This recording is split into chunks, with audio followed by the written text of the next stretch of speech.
Blessé il y a une semaine à l'entraînement, Mikayil Faye n'a pas pu jouer contre City il y a 2 jours. Mais selon la presse catalane, face au Real demain soir, Mikayil Faye a toutes ses chances de disputer la rencontre. Aujourd'hui, il est rétabli et Hansi Flick devrait faire pas mal de rotations par rapport à ceux qui ont joué face à City il y a 2 jours. En prenant du recul, j'ai constaté une chose. Mikayil Faye a un boulevard devant lui. Clément Lenglet, après la tournée américaine du Barça, devrait s'engager avec l'Atlético Madrid. Araujo est blessé jusqu'en décembre. Koundé devrait évoluer en tant que latéral droit sous Hansi Flick. Koubarsi est aux Jeux Olympiques pour l'instant, du coup il aura des vacances et devra se reposer. Et donc, à part Christensen et Inigo Martinez, Mikayil Faye est le seul défenseur du Barça disponible. Et résultat, pour moi, il a vraiment toutes ses chances pour gagner une place dans l'équipe du Barça en équipe première. Et justement, quoi de mieux que de briller face à ton plus grand rival lors du Classico face au Real Madrid.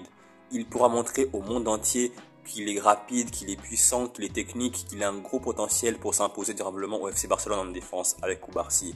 Et résultat, Mikayil Faye, à mes yeux, il a vraiment toutes les qualités pour s'imposer durablement au Barça. Au vu de ce qu'il a montré au Barça Athletic la saison dernière, il a vraiment montré de très belles choses. Il a vraiment été l'un des meilleurs joueurs du Barça sous Rafa Marquez en équipe réserve. Et aujourd'hui, avec Hansi Flick en équipe première, lors de ses matchs amicaux, il a vraiment l'occasion, comme je l'ai dit, de briller de mille feux, de montrer à la planète entière qu'il a le niveau pour être titulaire au Barça sur le long terme avec Koubarsi. Souvenez-vous du cas Fermín López. Il avait été prêté par le Barça en 3e division espagnole au Deportivo Linares. Il avait brillé là-bas et résultat, Xavi l'avait convoqué pour les matchs amicaux du Barça aux États-Unis. Il a aussi performé à un très haut niveau. Il avait mis un golasso face au Real Madrid. Il avait vraiment très bien joué durant les matchs amicaux. Et résultat, Xavi l'a conservé en équipe première. Et aujourd'hui, avec le temps, on constate une chose. Fermín López est un joueur important du Barça. Il a été convoqué pour l'Euro par Luis de la Fuente. Il a remporté l'Euro. Et aujourd'hui, il est à Paris en train de disputer les Jeux Olympiques avec l'équipe d'Espagne. Donc, tout ça pour dire quoi? Tout ça pour dire que Mikayil Faye, s'il brille de mille feux face au Real Madrid demain soir, s'il est titulaire, il a l'occasion, comme Fermín López, de s'installer durablement au FC Barcelone. Aujourd'hui, Mikayil Faye a largement le niveau pour évoluer au-delà de la 3e division espagnole. Avec le Barça Athletic, ils évoluent en 3e division espagnole. Mais aujourd'hui, il a l'opportunité de montrer au monde entier qu'avec le Barça en équipe première, il peut évoluer au plus haut niveau. Dès demain face au Real Madrid, si jamais il a du temps de jeu, il faut qu'il joue à un très haut niveau. Il faut qu'il convainque Hansi Flick qu'il peut compter sur lui sur cette saison qui arrive. Et donc pour moi, Mikayil Faye, international sénégalais, a largement le niveau pour jouer en équipe première du Barça, mais ça reste à prouver. Je le pense, je l'ai vu lors des matchs du Barça Athletic, et maintenant au plus haut niveau avec le Barça en équipe première, il doit le prouver. Il doit vraiment démontrer qu'effectivement, oui, il a le niveau pour jouer au Barça en équipe première. Koubarsi a convaincu l'an dernier.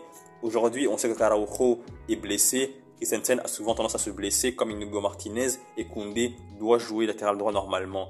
Donc, il y a un boulevard devant lui. Et chaque opportunité qui vont être devant lui, il devra les saisir pour montrer au monde entier, à Hansi Flick, aux dirigeants du Barça, qu'il peut jouer sur le moyen et long terme au Barça en défense centrale, aux côtés de Pau Koubarsi. Selon la presse catalane, Rafa Marquez, avant de quitter le Barça Athletic, a annoncé aux dirigeants du Barça et à Hansi Flick que Mikayil Faye est déjà prêt et disposé à jouer au plus haut niveau en première division. En tout cas, c'est vraiment bon signe pour Mikayil Faye qui aura l'occasion de briller lors des matchs amicaux du Barça face au Real, face au Milan AC et peut-être même au trophée Gamper contre l'AS Monaco d'ici une semaine et demie. Et comme on le sait tous, le football, ça va vite. Le football, ça va très vite. Soit tu saisis l'opportunité qui est devant toi, soit tu la gâches. Et comme on le sait tous, une carrière peut basculer d'un instant à l'autre par rapport à un match, par rapport à une période. Et c'est vraiment comme ça, c'est le football. C'est comme je l'ai dit, ça va très vite. Soit Mikayil Faye saisit l'opportunité qui est devant lui en s'imposant au Barça, soit il déçoit tout le monde et ne s'impose pas au Barça. En tout cas, personnellement, j'espère qu'il va tout faire pour s'imposer au Barça et qu'il s'imposera réellement au Barça parce que pour moi, il a les qualités pour s'imposer au Barça. Il a le profil Barça et il est très complémentaire avec Pau Koubarsi. Et j'espère, comme je l'ai dit, qu'il va s'imposer au Barça. Mais si ce n'est pas le cas, ce sera vraiment très dommage. En tout cas, il a vraiment tout. Il a vraiment le potentiel, les qualités physiques, athlétiques, techniques pour s'imposer durablement au FC Barcelone. Et vous, que pensez-vous de Mikayil Faye? Pensez-vous qu'il a le niveau pour être titulaire au Barça sur le moyen et long terme? Ou pensez-vous que c'est trop tôt et que pour l'instant, il ne devrait pas être en équipe première du FC Barcelone? N'hésitez surtout pas à donner votre avis dans la section commentaire. Donc voilà, c'est la fin de la vidéo. J'espère que vous avez aimé la vidéo. Si c'est le cas, likez, commentez, partagez et surtout, abonnez-vous. Pourquoi vous abonner? Eh bien, tout simplement pour ne rien rater de la suite de mes vidéos. Salut et à la prochaine!